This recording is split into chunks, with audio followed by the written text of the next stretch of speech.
அனைவருக்கும் வணக்கம். பாரம்பரிய திருவள்ளுவர் குலவம்சம் பிரசன்ன ஜோதிடர் சுப மாரிமுத்து திருப்பூரிலிருந்து இந்த பதிவு உங்களுக்காக. ஐயா வணக்கங்க ஐயா. வணக்கம் ஐயா. ஐயா இப்போது மக்கள் சார்பாக ஒரு கேள்வி இன்றைக்கி நான் கேட்கலான் இருக்கேன். கேளுங்க ஐயா.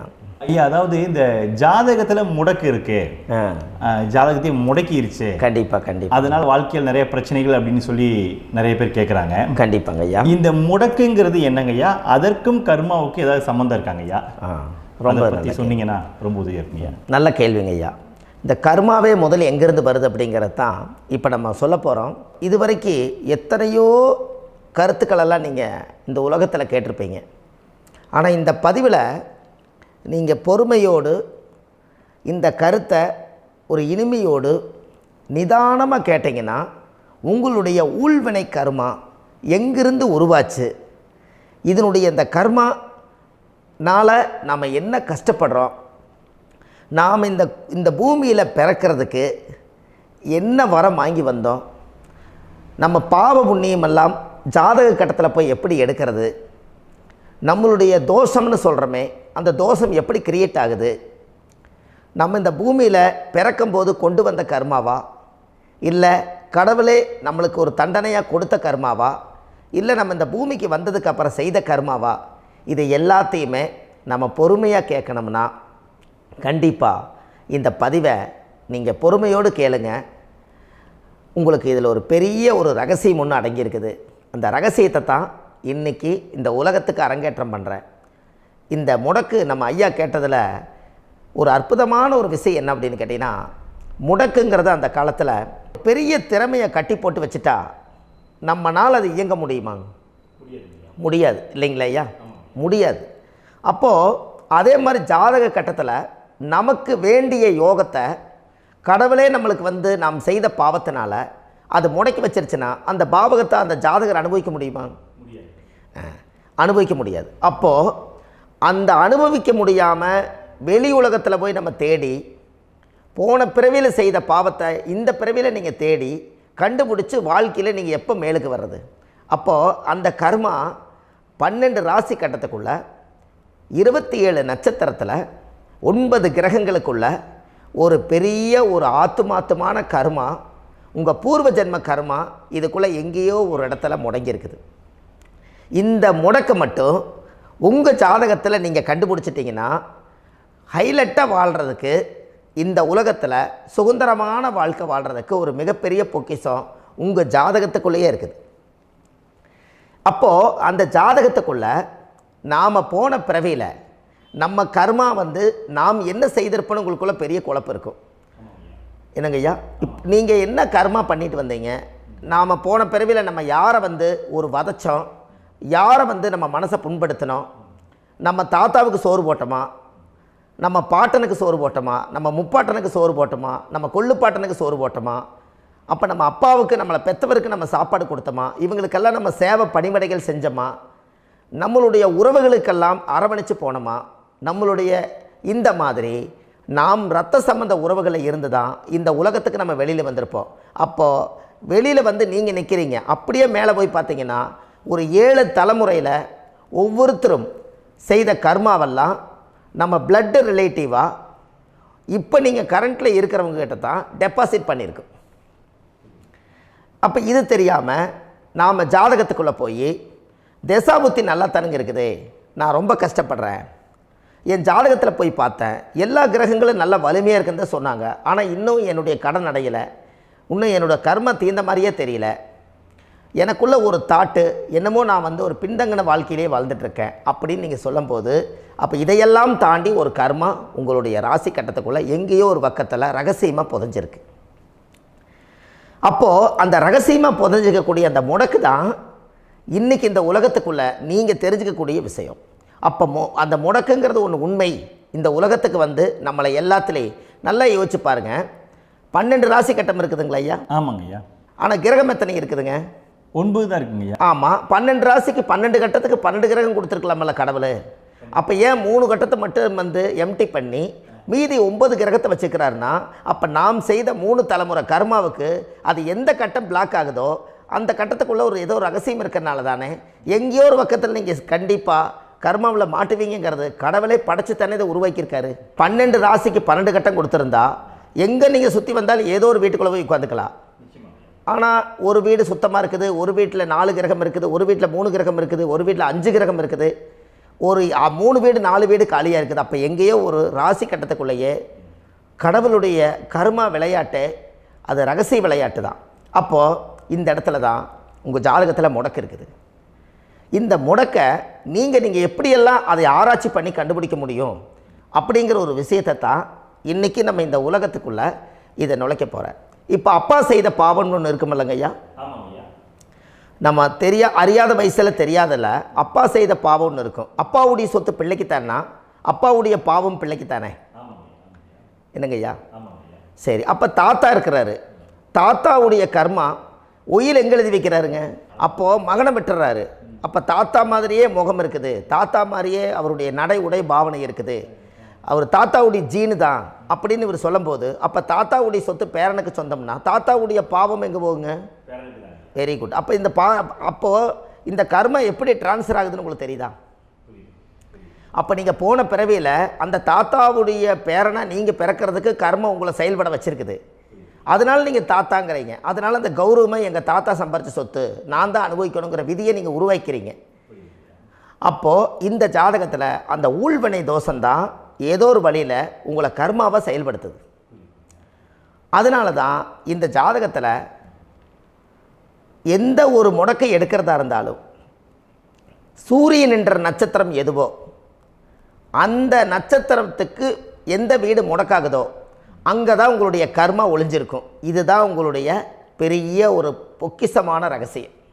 சரிங்க ஐயா, இப்போ இதில் நவகிரகங்கள் 9 இருக்கும்போது ஏன் சூரியனை மட்டும் நம்ம இதில் எடுத்துக்கணும்னு நீங்கள் சொல்கிறீங்க? நல்ல கேள்விங்க ஐயா. நீங்கள் கேட்டீங்க பார்த்தீங்களா, 9 நவகிரகம் இருக்கும்போது சூரியனை மட்டும், அந்த சூரியன் என்ற நட்சத்திரம் பிறக்கும்போது அந்த வீடு மட்டும் முடக்காகுன்னு நீங்கள் கேட்டீங்க இல்லையா? இதுதான் அற்புதமான கேள்வி. ஏன் அப்படின்னு கேட்டிங்கன்னா, சூரியன் அப்பாவோட உயிர் கரு போய் அம்மாவுடைய பனிக்கூடத்தில் கர்ப்பத்தில் வச்சு 10 மாதம் 300 நாள் சுமந்து நீங்கள் இந்த பூமிக்கு வெளியில் வரும்போது நீங்கள் என்ன பாவத்தை இவங்க விதைச்சாங்களோ அந்த கர்மாவை வாங்கிட்டு தான் நீங்கள் வெளியில் பிரசவமாகறீங்க. இதுதானே? அப்போ சூரியன் என்ற நட்சத்திரம், அந்த சூரியனுங்கிறது உயிர் கருவல்லவா, அப்பாவுடைய உயிரணுக்கள் அம்மாவுடைய கருவிக்குள்ளே போய் நாம் குழந்தை வடிவத்தில் இருந்து 300 நாள் பாவ உன்னித்த பதிவில் ஏட்டு எழுதி ஒரு ஜாதகத்தை கையில் கொடுத்து பிறந்த உடனே உங்களுக்கு ஒரு ஏட்டை பெரட்டி நீ இப்படித்தான் விதி, இனிமேல் இப்படித்தான் நீ வாழணும்னு சொல்லி உங்கள் கர்மாவை நீங்கள் கர்மாவோடு தானே வெளியில் பிறக்கிறீங்க. அப்போ சூரியன் என்ற நட்சத்திரம் தானே இந்த உலகத்துக்கு ஒரு பெரிய ஒரு மகத்துவம். இப்போ பாருங்கள், விடிய வரைக்கும் நம்ம முழிச்சிட்ருக்குறோம், காலையில் சூரிய உதயமானால் அவங்கவுங்க செயல்படுறோம். மீதி எல்லா கிரகங்களுக்குமே வெளிச்சத்தை கொடுக்கக்கூடிய சக்தி சூரியனுடைய பிம்ப ஒளிக்குத்தானே உண்டு, என்னங்க ஐயா? அதனால தான் மேசத்து உச்ச வீடுன்னு சொல்லி மேசத்தை உச்சம்னு சொல்லி சூரிய உச்சத்தை அங்கே தான் வச்சாங்க. அப்போது அந்த காலச்சக்கரத்துக்கு 5ஆம் இடம் பூர்வ புண்ணியஸ்தானத்தில் போய் சிம்மத்தில் கொண்டு போய் சூரியனை ஆட்சி வீடுன்னு வச்சாங்க. அப்போது சூரியனில் இருந்து தான் அந்த மையப்புள்ளி உருவாகுது. அப்போ உங்களுடைய ஜாதகத்தில் அந்த சூரியனாகப்பட்டவர் பிறக்கும்போது நீங்கள் உங்கள் ஜாதகத்தை நீங்கள் எடுத்துக்கங்க ஐயா. நீங்கள் இன்றைக்கே போய் கதவை திறந்து உங்கள் பெட்டியை திறந்து பீர்வாவுக்குள்ளே உங்களுடைய ஜாதகம் இருக்குது, அந்த ஜாதகத்தை எடுத்து ஜோதிடர்கிட்டையே நீங்கள் சந்தேகம் கேட்குறக்கு முன்பு நீங்களே உங்களுடைய கர்ம பற்றி தெரிஞ்சுக்கிறதுக்கு இந்த பதிவில் உங்களுக்கு ஒரு ரகசியத்தை சொல்லித்தரேன். உங்கள் ஜாதகத்தில் இப்போ இது வரைக்கும் ராசி கட்டத்தை நீங்கள் பார்த்துருப்பீங்க, ஆனால் பாதசாரம்னு ஒன்று இருக்கும் இல்லைங்களா? ராசிக்கு பாதசாரம்னு ஒன்று இருக்கும். சூரியன் என்ன நட்சத்திரத்தில் இருக்குது, சந்திரன் என்ன நட்சத்திரத்தில் இருக்குது, செவ்வாய் என்ன நட்சத்திரத்தில் இருக்குது, புதன் என்ன நட்சத்திர காலில் நிற்குது, இதெல்லாமே அந்த சாரம் இல்லாத ஜோதிடம் சோரம் போய்விடும். அதனால் அந்த சாரத்தில் நிற்கிது பார்த்தீங்களா கிரகம், அதில் இப்போ நீங்கள் உங்களுடைய ராசி கட்டத்தை ஓப்பன் பண்ணுங்கள். இதில் ராசி கட்டத்தில் சூரியன் என்ற நட்சத்திரம்னு ஒன்று இருக்கும் இல்லைங்களா? அது எதுவாக வேணாலும் இருந்துட்டு போட்டோம். அந்த நட்சத்திரம் தான் நீங்கள் பிறக்கும்போது தாயுடைய கருவறைக்குள்ள கரு உருவான நட்சத்திரமே அதுதான். புரிஞ்சுங்களா ஐயா?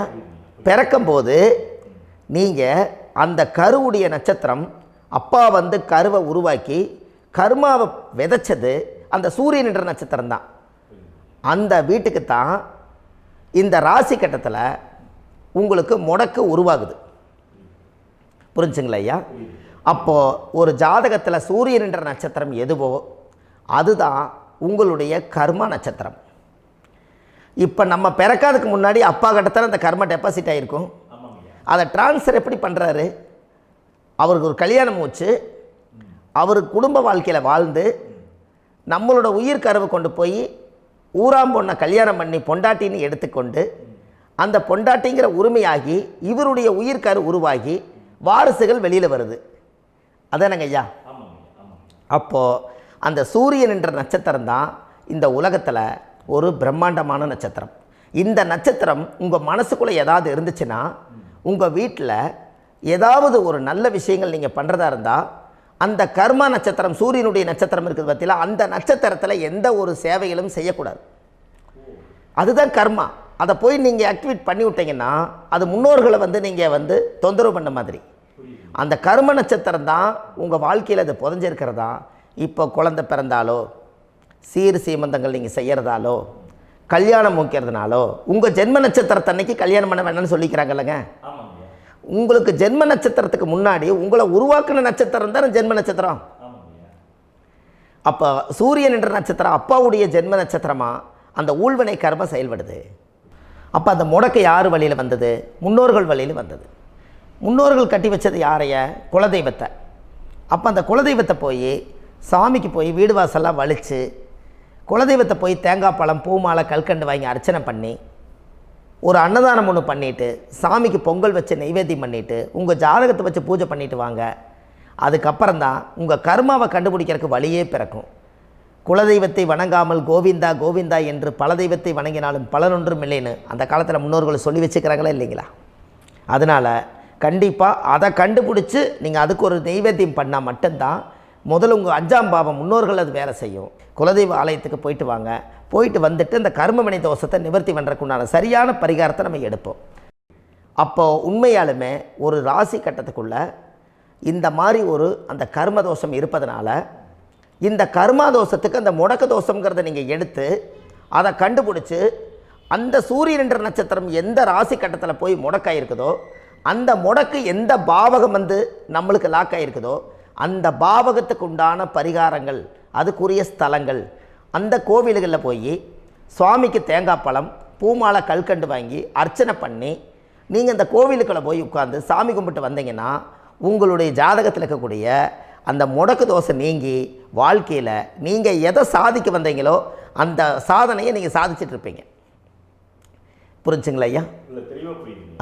ஏன் அப்படின்னா அந்த முடக்கு நட்சத்திரத்துக்குள்ளே தான் ஒரு தோஷம் இருக்குது. இப்போ அந்த காலத்தில் பாருங்கள் ஐயா, முன்னோர்கள் எல்லாம் நிறைய பேர் கோவில் கட்டி வச்சுட்டு போயிருக்காங்களா இல்லைங்களா? இந்த கோவில் எதுக்காக கட்டி வச்சுக்கிறாங்கன்னா அவங்க கட்டினவங்களுக்கும் அந்த முடக்கு தோஷம் இருந்திருக்குது. ராஜாக்கள் இருந்திருக்குது, மன்னர்கள் காலத்தில் இருந்திருக்குது, ஜமீன்தார் காலத்தில் இருந்திருக்குது. இப்போ அவங்களுடைய அமைப்புகள் எல்லாமே முன்னோர்கள் என்னமோ அறியாமல் தெரியாத தன்னடக்கம் இல்லாத ஒரு கர்மாவை இவங்க செஞ்சிட்டாலும் அதுக்குரிய பரிகார ஸ்தலங்களை கொண்டு போய் அந்த காலத்திலே ஜாதகம் பார்த்து நம்ம வந்து முன்னோர்களுடைய பாவத்தை நாம் செய்த பாவத்தையும் தீர்த்துட்டு நமக்கு கீழே அடுத்த சந்ததிகள் அடுத்த தலைமுறைகள் வந்தாலும் இந்த கோவில்களுக்கு வந்து விளக்கு போட்டு சாமி கும்பிட்டு இந்த மண்ணை மிதிச்சிட்டு போனால் அன்னையோடு அந்த கர்மா தீருங்கிறது அந்த காலத்திலேயே முடக்க தோஷ பரிகாரத்தை கோவில் வழியில் அந்த காலத்தை திசை திருப்பி வச்சுருக்காங்க. அப்போ நீங்கள் கோவிலுக்கு போகாமல் கண்டிப்பாக இந்த பரிகாரத்தை நீங்கள் உடைக்க முடியாது. ஏன் உடைக்க முடியாதுன்னா இப்போ நீங்கள் எத்தனை வருஷம் வாழ்கிறீங்க ஐயா? 120 வருஷமே வச்சுக்கோங்க. சூரியன் திசை 6 வருஷம், சந்திரன் திசை 10 வருஷம், செவ்வாய் திசை 7 வருஷம், ராகு திசை 18 வருஷம், குரு திசை 16 வருஷம், சனி திசை 19 வருஷம், புதன் திசை 17 வருஷம், கேது திசை 7 வருஷம், சுக்கிரன் திசை 20 வருஷம். இப்போ நான் சொன்ன டோட்டலெல்லாம் கூட்டிங்கன்னா 120 வருஷம் வரும். இது ஒரு மனிதர் பிறந்து பூரண ஆயுளோடு வாழ்ந்தால் இந்த 120 வருஷம் வாழ்ந்தால் அவர் இந்த பூலோக பதவி விட்டு சிவலோக பதவி போயிடுவார். அதுக்கு பேர் தான் பூரண ஆயுள் என்று பொருள். அப்போ இந்த பூரண ஆயுளை வாழ்ந்தவருக்கு 120 வருஷம். கோயில் எத்தனை வருஷம் வாழுதுங்க ஐயா? கோயில் பழங்காலத்து கோயிலெல்லாம் எத்தனை வருஷம் வாழுதுங்க? 12 வருஷத்துக்கு கும்பாபிஷேகம். அது ஓகே, அது பரவாயில்ல. 12 வருஷத்துக்கு ஒருக்கா பழசை புதுப்பிச்சு கும்பாபிஷேகம் பண்ணி மறுபடியும் அதுக்கு பவர் ஊட்டி சக்தி ஊட்டி அதுக்கு உருவேற்றுறாங்க. நான் சொல்கிறது கோயில் 5000 வருஷம் 4000 வருஷம் பெரிய பெரிய சித்தர்கள், மகான்கள், ரிஷிமார்கள், யோகிகள், சித்தர்கள் இவங்களெல்லாம் போய் கோவில்லையே சிவனையும் பெருமாளையும் வழிபாடு பட்டுட்டு கோவில்லையே ஒரு ஓரத்தில் ஜீவசமாதி ஆயிட்டாங்கன்னு பழைய கால கோயிலில் சித்தர்கள் குடியிருக்காங்களா இல்லைங்களா? இருக்காங்கல்லங்க ஐயா. அப்போது நாம் 120 வருஷம் வாழ்கிறோம், கோவில் 5000 வருஷம் வாழுது. எங்கே சக்தி அதிகமாக இருக்குன்னு சொல்லுங்க? கோவிலில் தாங்க ஐயா. கோயில் தான், அதில் ஒன்றும் மாற்றம் இல்லைங்களே. கோயில் தாங்க. அப்போ கோவிலில் தான் அந்த சக்தி இருக்குதுன்னு நீங்கள் சொல்கிறீங்க. அப்போ உங்களுடைய கர்மாவை உடைக்கிறதுக்கு 120 வருஷம் பெருசா 5000 வருஷம் பெருசான்னு சொல்லுங்கள்? 5000 தாங்க. அப்போ 5000 வருஷம் உள்ள அலைகள் வந்து எத்தனை அந்த சிவனுக்கு இப்போ சிவன் கோயிலே உங்களுக்கு முடக்கு தோஷத்துக்கு ஒரு கோயில் வருதுன்னு வச்சுக்கோங்க.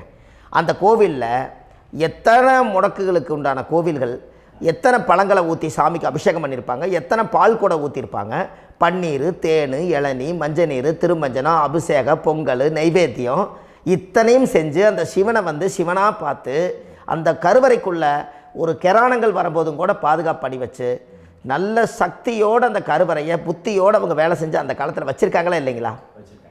அப்போது நம்ம வீட்டை அவ்வளோ சுத்தமாக வச்சுருக்க முடியுமா? என்னதான் வாஸ்து இருந்தாலும் முடியாது இல்லைங்களா?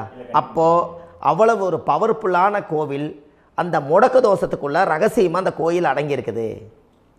உங்கள் ஜாதகத்துக்குள்ளே உண்மையாலுமே ஊழ்வினை கோயில், கர்மவினை கோயில் அதுக்குள்ளே இருக்குது. அந்த ஜாதகத்தை கணிச்சு பார்த்தா கரெக்டாக உங்களுடைய ஜாதகத்தில் அப்பாவுடைய கருவறையிலேருந்து உயிர் உருவாகிற நேரத்தில் இருந்து இப்போ வரைக்கும் நீங்கள் கரண்ட்டில் வாழ வரைக்கும் அந்த கர்ம கூட வர்றதை ஒரே ஒரு இடத்துல போனால் மட்டும்தான் விட்டுட்டு வர முடியும். அது எந்த வீடு அப்படின்னு கேட்டால் உங்களுக்கு வந்து அப்பாவுடைய கர்மா வழியில் போய் அந்த கோவில் பழையகால கோயில், பழையகால தெய்வங்கள், அந்த கோவில் தான் உங்கள் ஜாதகத்துக்குள்ள ரகசியமாக இருக்கும். அது ஏன் இந்த பதிவில் உங்களால் சொல்ல முடியாது அப்படின்னா, இந்த பதிவில் ஏன் உங்க சொல்ல முடியாதுன்னா உங்கள் ஜாதகம் தெரியாமல் என்ன கோயிலை நீங்கள் சொல்லுவீங்க? இப்போ பொதுவாக ஒரு நட்சத்திரத்துக்கு ஏதோ ஒரு கோவிலை அவங்க சொல்லி நீங்கள் போயிட்டு வர்றீங்கன்னு வச்சுக்கோங்க. ஆனால் அது வேலை செய்யலைன்னா நம்மளுக்கு என்னங்க இவ்வளோ கஷ்டப்பட்டு போய் அதை பலனடையிலேன்னு கேள்வி கேட்டக்கூடாது. உங்கள் ஜாதகத்தை நீங்கள் கொண்டாங்க, உங்கள் டேட் ஆஃப் பர்த் டயத்தை போட்டு ஜாதகத்தை கணிச்சு நீங்கள் சூரியன் என்ற நட்சத்திரத்துக்கு உங்களுடைய கர்மவினை கோவில் யார், உங்களுடைய முடக்கு யார், ஊழ்வனை தோஷத்துக்கு உண்டானவர் யார், தாய் வழி கர்மா யார், தந்தை வழி கர்மா எது, நீங்கள் பிறக்கும்போது வந்த கர்மா என்ன, இது எல்லாம் கணிக்காமல் பொதுவாக ஒரு கோயிலில் போய் நீங்கள் பாட்டுக்கு சாமி கும்பிட்டு வந்தால் பலன் எப்படி கிடைக்கும்? கண்டிப்பாக கிடைக்காதுங்க ஐயா. என்னங்க ஐயா? அது தெரிஞ்சு பண்ணாதான் சரியா? ஒரு டாக்டர்கிட்ட போகிறீங்க, என்னை அப்படியே ஸ்கேன் பண்ணி ஒரே ஒரு மாத்திரை கொடுங்கன்னு கேட்டால் டாக்டர் கொடுப்பாருங்களா? அவர் என்ன பிரச்சனை இருக்குதோ அதை முதல்ல கண்டுபிடிச்சி ஸ்கேன் பண்ணி பார்த்து ரிப்போர்ட் எடுத்து அது மூலியமாக தான் கொஞ்சம் எடுத்து ஐயா உங்களுக்கு இந்த பிரச்சனை, இதுக்கு தீர்வுக்கு இதுக்குண்டான மெடிசன், இது இப்படித்தான் சாப்பிடணும்னு அது முறையாக சொல்லி அந்த உயிர் வாழ வைக்கிறாரு டாக்டர். அவர் ஒரு தெய்வ வடிவத்தில். கரெக்டுங்களா ஐயா? அப்போ உங்களோட கர்மா எங்கே செயல்படுது அப்படின்னா, இந்த முடக்க நீங்கள் இந்த பதிவில் தெரிஞ்சுக்கங்க. அதுக்குரிய நட்சத்திரம் என்னன்னு தெரிஞ்சு வச்சுங்க. உங்கள் ஜாதகத்தில் சூரியன் என்ற நட்சத்திரத்தை எடுத்துக்கங்க. அந்த வீட்டுக்கு முடக்க இந்த பதிவில் எந்த வீடு லாக் ஆகிருக்குதுங்கிறத நான் உங்களுக்கு இந்த வீட்டில் சொல்கிறேன். அந்த வீட்டு நீங்கள் பாருங்கள், உங்களுடைய லக்கணத்துக்கு அது எந்த வீடு. இப்போ லக்கணத்துக்கு ஒரு 7வது வீடுன்னே வச்சுக்கோங்க. அப்போ லக்கணத்துக்கு 7வது வீடே முடக்கு. அப்படி ஒரு முடக்கு ஆகிப்போச்சுன்னா ஒரு ஜாதகத்தில் லக்கணம் தான் 1, 7ஆம் இடம்ங்கிறது மனைவி ஸ்தானம். ஒரு ஆணுடைய ஜாதகத்துக்கு 7ஆம் இடம் தான் மனைவி. அவருக்கு நல்ல மனைவி அமையாமல் ஆடம்பரம் இருந்தும் வீடு அரண்மனை மாதிரி இருந்தும் அந்த மனைவியை ஒரு சந்தோஷமாக அவர் அனுபவிக்க முடியாது. புரிஞ்சுங்களா ஐயா? சந்தோஷமாக அனுபவிக்க முடியாது. ஏன் அப்படி? 7ஆம் இடத்துல தான் அவரோட கர்மா உட்கார்ந்துருக்குது. கரெக்டாக சொன்னீங்க. 7ஆம் இடத்துல தான் அந்த கர்மா உட்கார்ந்துருக்குது. அப்போ அந்த 7ஆம் இடத்துல இருக்கக்கூடிய அந்த கர்மா போன பிறவியில் நீ மனைவிக்கு சோறு போடாமல் மனைவியை கட்டி வச்சு அடிக்கிறதும், மனைவியை துன்புறுத்துறதும், அந்த மனைவி இருக்கவே இன்னொரு வாழ்க்கைக்குள்ளே போகிறதும், இங்கே வாழ வேண்டிய தாம்பத்திய சந்தோஷத்தை கொண்டு போய் இன்னொரு இடத்துல கொடுக்கறதும், தெரிஞ்சிருந்தே நம்மளுடைய மனசுக்குள்ளே திருடுத்தனமாக வாழ்கிறதும், இது எல்லா கர்மாவும் போன பிறவியில் நாம் செய்த ஊழ்வினை கர்மா தான் உங்கள் ஜாதகத்தில் 7ஆம் இடம் முடக்கு. அப்போ அந்த 7ஆம் இடம் முடக்கா இருந்துச்சுன்னா கண்டிப்பாக உங்கள் ஜாதகத்தில் நீங்கள் என்ன அனுபவிச்சிட முடியும்? நல்ல நண்பர்கள் கிடைக்க மாட்டாங்க, நல்ல ஒரு பார்ட்னர்ஷிப் அமையாது, நல்ல ஒரு நட்பு வட்டங்களில் எதையும் அனுபவிக்க விடாது, ஒரு அங்கீகாரமான உறவுகளில் போய் நம்ம ஸ்ட்ராங்காக நிற்க முடியாது. 7ஆம் இடம் என்பது தாம்பத்திய வாழ்க்கை, பூர்த்தி இல்லாத வாழ்க்கையாக இருக்கும். இப்படியெல்லாம் அந்த ஜாதகத்தில் ஒரு பொதுவாக ஒரு ஜாதகத்தில் 7ஆம் பாவம் முடக்காயிட்டால் இந்த கர்மாவை அவர் அனுபவிச்சுக்கிட்டே இருப்பார். இது எப்போத்தான் அதுக்கு ஒரு தீர்வு வேணுங்கய்யா? அந்த கோயில் எதுன்னு நீங்கள் கரெக்டாக சொன்னீங்க. இப்போ இது மனிதனால் செயல்படுது. மனிதர்கள் தான் கோயிலை கட்டி வச்சாங்க.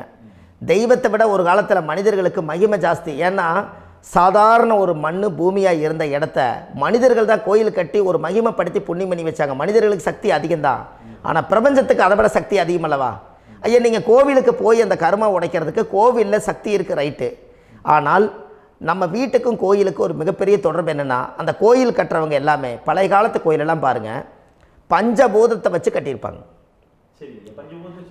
பஞ்சபூதத்தை வச்சு தான் கட்டுவாங்க கோயில். அது உங்களுக்கு தெரியணும் இல்லைங்களா? பஞ்சபூதம்னா நீர், நெருப்பு, காற்று, பூமி, ஆகாயம். இந்த பஞ்சபூதத்தினுடைய சக்திகள் எல்லாம் ஒரே நேர்கோட்டுக்கு என்னைக்கு வருதோ அன்னைக்கு தான் அந்த கோவிலுடைய பாலக்கால் போட்டு 1000-2000 வருஷம் நிலச்சி நிற்கிறது. காரணம், இந்த பிரபஞ்சத்தில் பஞ்சபூதம் எப்படி நிலச்சி நிற்குதோ அதுபோல் 5000 வருஷம் நிற்கிறதுக்கு அந்த பஞ்சபூத சக்தி வச்சு தான் சாமி சிலையை பிரதிஷ்டை பண்ணி வச்சுருப்பாங்க. அதனால தான் இந்த கோயில்கள் எல்லாம் 5000 வருஷமாயும் எத்தனையோ கிராணங்களை எல்லாம் தப்பிச்சிருக்கிறதுக்கு காரணம். அப்பேற்பட்ட புண்ணிய ஸ்தலம் உங்களுக்கு எதுன்னு தெரியணும் அல்லவா? என்னங்க ஐயா? அப்பேற்பட்ட புண்ணிய ஸ்தலம் உங்களுக்கு எதுன்னு தெரிஞ்சால் தானே நீங்கள் போய் செய்ய முடியும், இல்லாட்டி கண்டிப்பாக தெரியாது. அப்போ இந்த முடக்கு தோஷத்தை கடவுள்கிட்ட கொண்டு போய் ஒப்படைக்கணும். நாம் பிறக்கும் போது கொண்டு வந்த கர்மாவை நாம் இருக்கும் காலத்தில் கொண்டு போய் இந்த கர்மாவை சுத்தப்படுத்தி, நீங்கள் பாவ ஆத்மாவை இந்த பூமியில் பிறந்து பூலோகத்தில் எல்லா புண்ணியத்தையும் செஞ்சுட்டு இந்த பூலோகத்தை விட்டு நீங்கள் போகும்போது புனித ஆத்மாவாக போகணுன்னா உங்கள் கர்மாவை கொண்டுட்டு போகாதீங்க, கர்மாவை நிவர்த்தி செய்யுங்க. என்னங்க ஐயா? அப்போ கர்மாவை சுத்தப்படுத்துங்க. கர்மாவை சுத்தப்படுத்திட்டு உங்களுக்கு பிறக்கிற குழந்தைகளுக்கு அந்த கர்மாவை டிரான்ஸ்ஃபர் பண்ணாமல் உங்களோட நில் பண்ணுங்க. ஒரு உதாரணம் சொல்லட்டுங்களா ஐயா? ஒரு காந்தம் ஒன்று இருக்குது இல்லைங்களா? ஒரு காந்தம்ங்கிறது ஒரு தாத்தாவாக வச்சுக்கோங்க. ஒரு இரும்பை கொண்டு போய் வச்சா ஒட்டு மோட்டாதா? அப்போ ஒட்டுனோடனே காந்தம்ங்கிறது தாத்தா, அவருக்கு பிறந்த வாரிசுக்கு அந்த கர்ம டிரான்ஸ்ஃபர் ஆயிருமா? சரி, இன்னொரு இரும்பை கொண்டு போய் வைங்க, ஒட்டு மோட்டாதா? அப்போ அது பேரனுக்கு வைங்க, பேரனுக்கு வந்துருச்சு அந்த கர்மா. இன்னொரு இரும்பை கொண்டு போய் வைங்க, அந்த காந்தத்துக்கு நேர் இன்னொன்று வைங்க, ஒட்டு மோட்டாதா? அப்போ அதை கொண்டு போய் நம்ம கொள்ளு பேரனுக்கு வைங்க. இப்படியே டிரான்ஸ்ஃபர் ஆகி தலைமுறையாக இந்த கர்மா தொடர்ந்துக்கிட்டே இருக்குது. இந்த இடத்துல கொண்டு போய் காந்தத்துக்கு இரும்பு ஒட்டிகிட்டே இருக்குதுல்ல, இந்த இடத்துல ஒரு மரக்கட்டை செஞ்சு கொண்டு போய் கரெக்டாக வச்சுக்கினே போட்டுமா? அந்த மரக்கட்டையை கொண்டு போய் வைக்கிறவர் யார்? மரக்கட்டை வச்சுட்டு அடுத்த வாரிசு புனிதமாக பிறந்துட்டு அந்த மேலே இருக்கிற கர்மாலாம் இந்த அடுத்த இதுக்கு வராதில்ல. இதுதாங்க ஐயா கர்மா. தொடர்ந்து வரக்கூடிய கர்மாவை அதை நில் பண்ணணுங்கிறதுக்கு பேர் தான் இந்த உதாரணத்தை சொன்னவங்களுக்கு.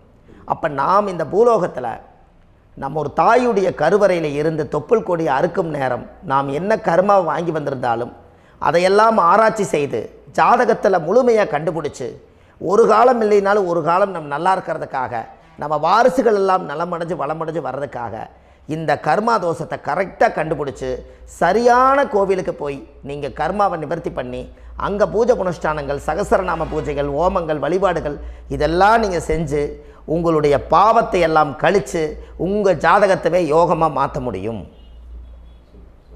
கண்டிப்பாக மாற்ற முடியும்.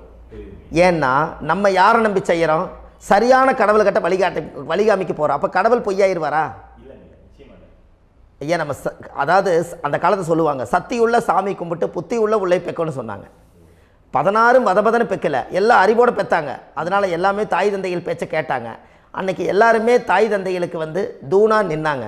அப்போ அந்த காலத்தில் சத்தியுள்ள சாமி கும்பிட்டு புத்தி உள்ள உள்ளே பெக்கணும்னு சொல்லி அன்றைக்கி அறிவோடு பெற்று இந்த கர்மாவை ஆளுக்கு ஒரு கர்மாவை டிரான்ஸ்ஃபரை பிரித்து எல்லாரும் சுத்தப்படுத்தினாங்க. இன்றைக்கி நம்ம ஒரு குழந்தை 2 குழந்தை பெற்று வச்சுருக்கோம். அவங்களுக்கே இவ்வளவு கர்மா வந்துருச்சுன்னா இந்த குழந்தைகளுக்கு என்னைக்கு இந்த கர்மாவை போய் கண்டுபிடிச்சி நீங்கள் எப்போ சரி பண்ணுவீங்கன்னு. அப்போ இந்த வாழ்க்கையில் ஏதோ ஒரு பிரபஞ்ச சக்தி நம்மளை அறியாமல் என்னமோ ஒரு இயக்கத்தில் கொண்டு போய் விட்டுருச்சுங்களா? அப்போ இனிமேலாவது இந்த கர்மாவில் இருந்து கண்டிப்பாக நம்ம நிவர்த்தி ஆகணும்னு சொன்னால் இந்த முடக்கு தோஷத்தை யாரெல்லாம் கண்டுபிடிச்சி இந்த ஊழ்வினை கர்மாவில் இருந்து நாம் கருவறையில் சுமக்கும் போது 10 மாதம் நீங்களாம் என்னென்ன நினச்சிருப்பீங்க? அதாவது கருவறைக்குள்ள கருப்பாக ஒரு பிண்டம் இடப்பக்கம் கிடக்கையில் இந்த பூமிக்கு வரும்போது நீங்கள் என்னென்ன நினச்சிருப்பீங்க? இந்த பிறந்ததுக்கு அப்புறம் வந்து தான் அம்மா தெரியுது, அப்பா தெரியுது, தாத்தா தெரியுது, பாட்டி தெரியுது, இந்த உலகத்தில் கண்கொள்ளாத காட்சிகள் எல்லாம் தெரியுது, எல்லாம் தெரியுது. ஆனால் 10 மாதம் உங்கள் வாழ்க்கையில் நீங்கள் இருக்கும்போது நீங்கள் என்னென்னலாம் நினச்சி இந்த பதிவில் இறைவன் கொடுத்தாரோ அதையெல்லாம் அனுபவிக்கத்தான் வந்தீங்க. அதுக்கு இடையில இருக்கிறதான கர்மா. இந்த ஒரு விஷயம் உங்களுக்கு கிடச்சிருச்சுன்னா நீங்கள் எல்லாருமே ராஜயோகமாக பிழைப்பீங்கள்ல. இதில் ஏழை பணக்கார யாரையுமே சொல்ல வரல. அவங்க பிறக்கும்போது புண்ணியத்தை பொறுத்து தான் போன ஜென்மத்தில் நம்ம என்ன புண்ணியங்கள் பண்ணி வச்சோமோ அந்த புண்ணியத்தில் இன்றைக்கி நல்லா வாழ்கிறாங்க. ஒருத்தர் கேட்டார், என் ஜாதகத்தில்ங்க எங்கூட படித்தவர் இடம் வாங்கிட்டார், வீடு வாசல் கட்டிட்டார், தொழில் பண்ணிட்டார், நல்லா இருக்கார், ஆனால் நான் இன்னும் அப்படியே தான் இருக்கிறேங்கன்னு ஒருத்தர் கேட்டார். அதுக்கு ஒரு கருத்து என்னென்னா, டேட் ஆஃப் பர்த் ஒன்று தான், டைம் ஒன்று தானே வச்சுக்கோங்க. அவங்க அப்பா செஞ்ச புண்ணியம் வேறு, நீங்கள் செஞ்ச பாவங்கள் வேறு. அவர் செஞ்ச புண்ணியத்தினால அவருக்கு எல்லாமே முன்னாடி கிடைக்கிது. நீ கர்மாவெல்லாம் கழிச்சிட்டினா பின்னாடி கிடைக்க போகுது. இதில் மற்றவங்களை பற்றி வேற்றுமையாக நினைக்கிறதுல எந்த ஒரு இதுவுமே இல்லை. அப்போ ஒருத்தர் பார்த்து ஒருத்தர் வாழ வேண்டாம். உங்களுடைய சுய அறிவை வச்சு இந்த பூலோகத்தில் இந்த பூமியில் நீங்கள் 4 தெரிஞ்சு நல்ல விதமாக கற்றுக்கிட்டு இந்த உலகத்தில் சிறப்பாக வாழ கற்றுக்குங்க. அதுக்கு அந்த ஊழ்வினை தோஷத்தை கண்டுபிடிங்க. உங்களுக்குன்னு ஒரு முடக்கு இருக்குதுங்கிறத இன்றைக்கி நீங்கள் எழுதி வைங்க. அதை எப்படியாவது கண்டுபிடிங்க, அதை தேடுங்க. ஒரு முறை நீங்கள் ஜாதகத்தை கொண்டு வாங்க. அந்த ஜாதகத்தை கொண்டு வந்து உங்கள் பாவகத்தில் எத்தனாம் பாவம் முடக்காயிருக்குதுன்னு பாருங்கள். அந்த பாவகம் முடக்காயிருச்சுன்னா உங்கள் வாழ்க்கையில் அதிலிருந்து உங்களால் வெளியில் வரவே முடியாது, கண்டிப்பாக வர முடியாது. அதை நீங்கள் கண்டுபிடிச்சா மட்டும்தான் நீங்கள் மேலே வர முடியும். ஏன்னா நிறைய பரிகாரங்கள், பூஜைகள், யாகங்கள், ஓமங்கள் எல்லாம் செய்து வச்சும் கூட அந்த கர்மவினைக்கு உண்டான கோவிலுக்கு போய் அந்த 5000 வருஷ பழமை வாய்ந்த தெய்வத்துக்கிட்ட போய் நீங்கள் முறையிட்டு விளக்கு போட்டு உங்கள் கர்மத்தை எல்லாம் நான் நீ தான் தீர்த்து கொடுக்கணும்னு சொல்லி நம்பிக்கையோடு நீங்கள் போய் அந்த சரணாகதி அடையிறீங்க பாருங்கள், அங்கே தான் உங்கள் கர்மாவை எடுத்து விடுறாரு. அப்போ இந்த ரகசியம் உங்களுக்கு வேணுமல்லவா? அப்போ உங்கள் ஜாதகத்தில் எங்கே முடங்கி அதுக்குரிய கோவில்கள் எல்லாம் என்ன, அதுக்கு தான பரிகாரம் என்ன, அதுக்கு நீர் பரிகாரம் என்ன, யாத்திரை பரிகாரங்கள் என்ன, நீங்கள் வீட்டில் இருந்தே செயல்படுத்தக்கூடிய பரிகாரங்கள் என்ன, பரிகாரம் கோவிலுக்கு போய்த்தான் நடக்குமா, இல்லை நாம் வீட்டில் வச்சு வணங்குறதுனால நடக்குமா, நாம் செய்யக்கூடிய தர்ம பரிகாரங்கள் என்ன, தான பரிகாரங்கள் என்ன, இப்படி பல விதமாக இருக்கிறனால உங்கள் ஜாதகத்துக்கு எந்த மாதிரி பரிகாரம் கனெக்ட் ஆகுதுங்கிறது தெரியணும். இது தெரியாமல் கண்டிப்பாக உங்களால் செயல்படுத்துறது ரொம்ப கஷ்டம். இதனால் இதை நீங்கள் தெரிஞ்சுக்கணும்னா இப்போ நம்ம பாருங்கள், நீங்கள் அந்த தெரிஞ்சுக்கிட்டாலே உங்கள் வாழ்க்கையில் ஒரு டைம் தான் நீங்கள் தெரிஞ்சுக்க போகிறீங்க. உங்களுடைய கர்மா என்ன, நீங்கள் எங்கே செயல்பட்டு போயிட்டுருக்கிறீங்க, உங்கள் போகிற பாதை சரியா இல்லை அந்த பாதையில் முள்ளு கல் இருக்குதா, இது எல்லாம் உங்களுக்கு தெரியலனா இந்த முடக்கை கண்டுபிடிக்கக்கூடிய சக்தி வாய்ந்த இந்த கர்மாவை நிவர்த்தி பண்ணுறதுக்கு வழிகள் இருக்குது. அதனால் நீங்கள் கண்டிப்பாக இந்த முடக்கை தெரிஞ்சுக்கணும். இந்த முடக்கு ராசினா என்ன உண்மையாலுமே உங்கள் வாழ்க்கையில் நீங்கள் தெரிஞ்சு இனிமேல் உங்கள் வாழ்க்கையில் இதுவரையிலும் கர்மாவுக்குள்ளேயே கஷ்டப்பட்டீங்க, வழி தெரியாமல் கண்ணை கட்டி காட்டில் விட்ட மாதிரி இருந்தீங்க. இனி அப்படி இருக்க வேண்டாம். உங்கள் ஜாதகத்தில் 12 ராசி கட்டத்தில் 9 கிரகம் போகும், மீனி 3 கிரகம், 3 கட்டம் உங்களுக்கு எங்கேயோ ஒரு பக்கத்தில் 3 கட்டம் எம்டியாக தான் இருக்கும். கரெக்டுங்களா? அது இல்லாமல் ஒரு ஜாதகம் பிறக்காது. ஏன்னா 9 கிரகத்துக்கு 9 கணக்கு போட்டால் 3 கட்டம் எம்டியாக தான் நிற்குது. அந்த கட்டத்துக்குள்ளே எந்த நட்சத்திரத்தில், எந்த சாரத்தில், எத்தனாவது டிகிரியில், எத்தனாவது பாதசாரத்தில், எத்தனை வெகுளையில், எத்தனை செகண்டுக்குள்ளே இந்த கர்மா உள்ளே புகுந்து உங்களை செயல்படுத்துதுங்கிறத கண்டிப்பாக உங்கள் ஜாதகத்தை கொடுங்க. பார்த்து இந்த விஷயத்தை சொல்கிறேன், நீங்கள் அந்த இடத்துக்கு போய் நிவர்த்தி பண்ணிவிட்டு உங்கள் வாழ்க்கையில் கொஞ்சம் காலம் வாழ போகிறீங்க. பாருங்கள், பிறந்ததுலேருந்து 20 வருஷத்துக்குள்ளே இளமையாக வாழ்கிறீங்க, குழந்தையாக வாழ்கிறீங்க. 20லேருந்து 40 வயசுக்குள்ளே தான் உங்களுக்கு ஒரு பொண்ணை பார்த்து கல்யாணம் பண்ணி ஒரு கரு உருவாக்குறீங்க. அதுக்கப்புறம் 40லேருந்து 60க்குள்ளே குழந்தை பெற்று கடமை முடிச்சிடுறீங்க. 60 வயசுக்கு மேலே ரிட்டையர்ட் ஆகிடுறீங்க. இந்த 20க்கும் 60க்கும் இல்லாத 20லேருந்து இந்த 40 வயசுக்குள்ளே உங்களோட தேடல் என்னவோ அது வாழ வேண்டிய சுகபோகமான வாழ்க்கை எல்லாமே அந்த 40க்குள்ளே தான் இருக்குது. இந்த 40க்குள்ளே இருக்கக்கூடிய வாழ்க்கையை இந்த கர்மா தெரியாமல் காலத்தை வீணாக்க வேண்டாம். வாழ வேண்டிய வயசில் நீங்கள் வாழணும். அதுக்குரிய கர்மாவை நீங்கள் சுத்தப்படுத்துங்க. எப்படியெல்லாம் நீங்கள் சந்தோஷமாக வாழ்கிறீங்கன்னு எனக்கு ஒரு தகவல் கொடுங்க. வேறு லெவலில் நீங்கள் இருப்பீங்க. கண்டிப்பாக இந்த பதிவில் உங்களுக்கு நான் இந்த விஷயத்தை கொடுக்க போகிறேன். இந்த முடக்கு நட்சத்திரங்கள் என்ன அப்படிங்கிறத இந்த பதிவில் நீங்கள் ஒரு நோட் ஒன்று எடுத்துக்கோங்க, குறித்து வச்சுக்கோங்க. இதில் இருந்து அவங்கவுங்களுக்கு முடக்கு நட்சத்திரம் என்னங்கிறத இந்த பதிவில் நான் உங்களுக்கு கொடுக்குறேன். இந்த வீடு தான் அது முடக்குங்கிறத சொல்கிறேன். இதையெல்லாம் நீங்கள் தெரிஞ்சு உங்கள் ஜாதகத்தவே நீங்கள் முடக்கு எடுத்து கண்டிப்பாக உங்கள் வாழ்க்கையில் நீங்கள் நல்லா இருப்பீங்க. அதுக்கு ஒரு நோட் எடுத்து வச்சுக்கோங்க. இது வரைக்கும் கர்மாவை பற்றி நம்ம பேசினோம். உங்கள் ஜாதகத்தில் சூரியன் என்ற நட்சத்திரத்துக்கு தான் முடக்குன்னு சொன்னீங்களே, எந்த வீடுங்கிற ரகசியத்தை இன்றைக்கி நம்ம எல்லோரும் தெரிஞ்சுக்கலாமா? இத்தனை காலமாக நீங்கள் தெரிஞ்சுக்காத ஒரு ரகசியத்தை இன்றைக்கி உங்கள் ஜாதக கட்டத்தில் நீங்களே முடக்க கண்டுபிடிச்சி அதுக்குண்டான பலனை தேட போகிறீங்க. அந்த தேடல் தான் உங்களை கொண்டு போய் உட்கார வைக்க போகுது. ஒரு உதாரணம், உங்கள் ஜாதகத்தில் பாதசாரம் இருக்குது அல்லவா? அந்த பாதசாரத்தில் சூரியன் என்ற நட்சத்திரம், சூரியன் நின்ற நட்சத்திரம் பாதசாரத்தில் கரெக்டாக எடுங்க. சூரியன் என்ற நட்சத்திரம் ரேவதி நட்சத்திரமாக இருந்தால் அது உங்கள் வாழ்க்கையில் சிம்ம வீடு தான் முடக்கு. அப்போ இந்த சிம்ம வீடு உங்கள் லக்னத்துக்கு அது எத்தனாம் பாவகமோ அந்த பாவகத்தை நீங்கள் அனுபவிக்க முடியாது. அப்போ கண்டிப்பாக இந்த சிம்ம வீடு முடக்காக இருந்தால் நல்லா யோசிச்சு பாருங்கள். அந்த சிம்ம வீடு முடக்குன்னு நான் சொல்லிட்டேன். அது உங்கள் லக்கணத்துக்கு நீங்கள் எண்ணி பார்த்தா தான் அது உங்களுக்கு கணக்கில் தெரியும். இப்போ உதாரணத்துக்கு நீங்களே எண்ணி பார்க்கணுன்னா அது மேச லக்கணமாக இருந்து சிம்ம வீடு முடக்கானா, அப்போ மேசத்துக்கு சிம்ம 5வது வீடு. அதனால் அது பூர்வ புண்ணிய ஸ்தானம் முடக்கி வச்சிருச்சு, குழந்தை முடக்கி வச்சிருச்சு, காதல் மனசுக்குள்ள எண்ணம் எல்லாத்தையும் முடக்கி வச்சிருச்சு. அதே ரிஷப லக்கணத்துக்கு சிம்ம வீடு முடக்காக இருந்தால் அப்போது லக்கணத்துக்கு அது 4ஆம் வீடு, தாய் வீடு, வாகன, சொத்து, சுகம் எல்லாத்தையும் முடக்கி வச்சிருச்சு. இந்த பாவகத்தை நீங்கள் அனுபவிக்க முடியாது. இப்படித்தான் நீங்கள் ஜாதகத்தை எல்லாத்திலையும் தெரிஞ்சுக்கணும். அதே மிதுன வீடு முடக்க, மிதுன வீட்டிலிருந்து மிதுன லக்கணமாக இருந்தால் அது சிம்ம வீட்டுக்கு, அது லக்கணத்துக்கு அது 3வது வீடு, இளைய சகோதரம், தைரியம், வீரியம், கொடுக்கல் வாங்கல், தகவல் தொடர்பு, இது எல்லாமே துண்டிக்கப்படும். இது மூலியமாக தான் அந்த முடக்கு கர்மா வேலை செய்யும். அதே கடகலக்கணமாக இருந்து சிம்ம வீடு முடக்கானா அந்த ஜாதகத்தில் கடகத்துக்கு சிம்மம் 2வது வீடு, வாக்கு, கல்வி, பணம், பேச்சு, தோற்றம் எல்லாத்தையும் லாக் பண்ணி வச்சுருக்கோம். அப்போ சிம்ம லக்கணமாக இருந்து சிம்ம வீடே முடக்கானா அவர் முடங்கிடுவார். அவரோட திறமைகள் எல்லாம் உலகத்துக்கு வராது. வாழ்க்கையில் என்ன பண்ணுறதுனே தெரியாமல் போயிடும். அதனால் அந்த முடக்கை நீங்கள் ரிலீஸ் பண்ணால் தான் நீங்கள் வாழ்க்கையில் மேலே வர முடியும். அதே கன்னிலக்கணத்துக்கு 12வது வீடாக சிம்மம் முடக்கா இருக்கும். அப்போ கன்னிலக்கணத்துக்கு 12வது வீடாக இருந்தால் அது விரயமாக வருது. தாம்பத்திய சுகம், படுக்கை அறை எல்லாமே முடக்கிடும். நல்ல தூக்கம் இருக்காது, நல்ல சந்தோஷம் இருக்காது. எதுக்குடா கல்யாணம் பண்ண, எதுக்கு வாழ்ந்த, எது குழந்தை பெற்ற ஒரு விரக்தி ஆயிரும். இப்படியெல்லாம் அந்த கன்னிலக்கணத்துக்கு அந்த சிம்ம வீடு முடக்கா இருந்தால் இந்த விஷயத்தை, இந்த கர்மாவை அது செய்யும். அதே துலா லக்கணத்துக்கு 11வது வீடு சிம்ம வீடு முடக்கா இருந்தால் இவருக்கு பிறந்த மூத்த சகோதரி முடக்கி வச்சிருவார். அனுபவிக்க முடியாது வாழ்க்கையில். லாபஸ்தானம் 11ஆம் இடம். அப்போ சிம்ம வீடு 11, பேர், புகழ், பதவி, அந்தஸ்து, கௌரவம், உயர்ந்த ஸ்தானம் எல்லாத்தையும் லாக் பண்ணிடும். அந்த வீட்டிலேருந்து உங்களால் வெளியிலே வர முடியாது. அதே விருச்சிக லக்கணத்துக்கு 10 கூடியவர் சிம்ம வீடாக இருந்தால் முதல் தொழிலை தான் கை வைக்கும். அந்த தொழிலிருந்து நீங்கள் மேலேயே வர முடியாது. என்ன போன ஜென்மத்தை நான் பாவம் பண்ணோம், எந்த தொழில் செஞ்சாலும் எல்லாத்தையும் இழந்து போட்டு நீங்கள் நட்டாத்தில் நிற்கிறேன் அப்படின்னு வரும்.